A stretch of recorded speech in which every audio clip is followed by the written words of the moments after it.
avançamos então para a lição da quinta-feira, onde o Salmo 51 será considerado. E o autor começa relembrando, nós já vimos isso em duas oportunidades, a experiência de Isaías, como ele se sentiu quando em visão foi levado à sala do trono, como ele reagiu vendo a sua impureza, a sua pecaminosidade, e depois de ser tocado pela brasa viva do altar, como ele também se colocou à disposição de Deus e respondeu: eis-me aqui, envia-me a mim. Esta história icônica, destacada no livro do profeta Isaías, aparece aqui para nós agora como parte da introdução daquilo que o autor vai destacar no Salmo 51. O Salmo 51 é um dos salmos mais amados de todo o saltério, de todo o livro dos Salmos, porque ele retrata a confissão do pecado de Davi, o seu reconhecimento, o seu arrependimento e como ele reagiu depois de ter sido notificado pelo profeta Natan da sua culpa.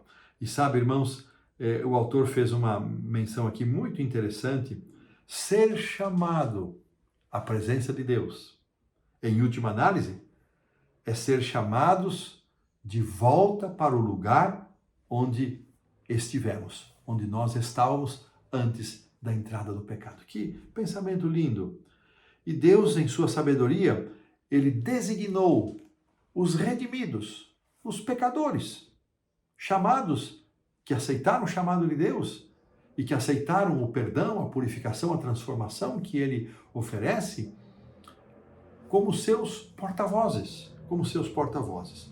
E este apelo final, registrado ali em Apocalipse 18, será dado por mensageiros a quem Deus vai comissionar. Então, irmãos, eu destaquei aqui 3 versos do Salmo 51, os versos 13, 14 e 15. É claro, nós amamos o Salmo como um todo, recitamos muitas vezes o versículo 10, cria em mim, ó Deus, um coração puro e renova dentro de mim um espírito inabalável, um espírito reto. É um verso que nós recitamos muitas vezes. E esta experiência de pecado, queda, perdão, restauração de Davi, conduz a um outro patamar que muitas vezes nós não destacamos no Salmo 51, que é o patamar de um proclamador, de alguém que vai dar testemunho. Diz assim, verso 13. Primeiro no verso 12, irmãos, Davi pede: restitui-me a alegria da salvação. Eu acho que tão lindo. Ele pede que Deus lhe restitua a alegria da salvação perdida no seu pecado. Depois, então, ele diz assim: ensinarei aos transgressores os teus caminhos, verso 13. Depois, no verso 14, a minha língua exaltará a tua justiça, e no verso 15, a minha boca manifestará os teus louvores. Depois de pedir que Deus crie dentro dele um coração puro, renove o seu espírito, pedir que a alegria da salvação lhe seja restituída, Davi assume 3 compromissos: ensinar aos transgressores, exaltar a justiça de Deus e confessar com a sua boca as maravilhas que Deus operou na sua vida. Ser chamado, portanto, irmãos, para ser perdoado é uma parte do processo do redimido.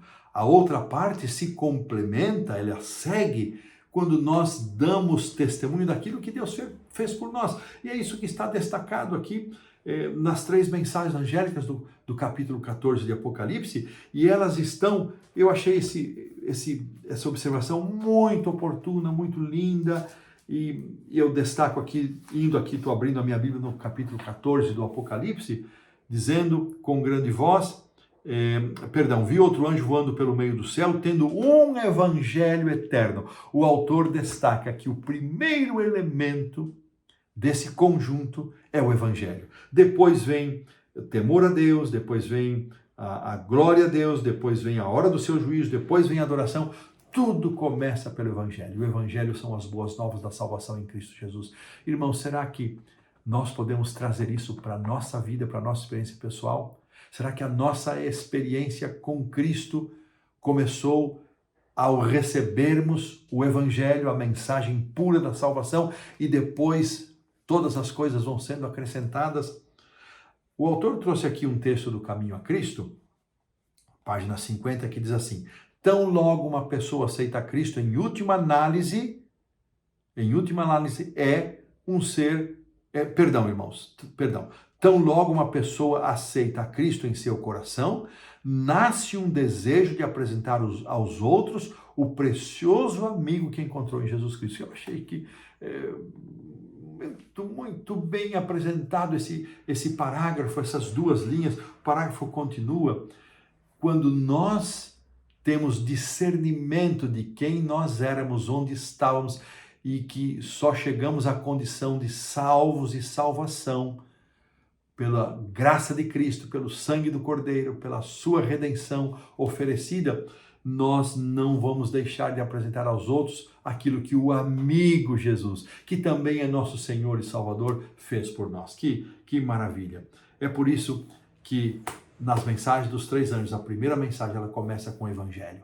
Meu irmão, minha irmã, querido amigo, eu espero que na nossa experiência religiosa, na nossa experiência espiritual, a base, o ponto de partida seja o Evangelho, as boas novas de Cristo Jesus, Cristo Salvador, Cristo Redentor, o Cristo Perdoador, o Cristo Purificador, e que esta seja a base para de onde nós partiremos para compartilhar que é chegada a hora do seu juízo, que devemos honrar a Deus, glorificar a Deus, adorá-lo, que estes elementos tão fundamentais e importantes da nossa fé estejam calcados, estejam solidificados na nossa vida, no Evangelho de Cristo Jesus, e desta maneira colocamos um ponto final na lição da quinta-feira.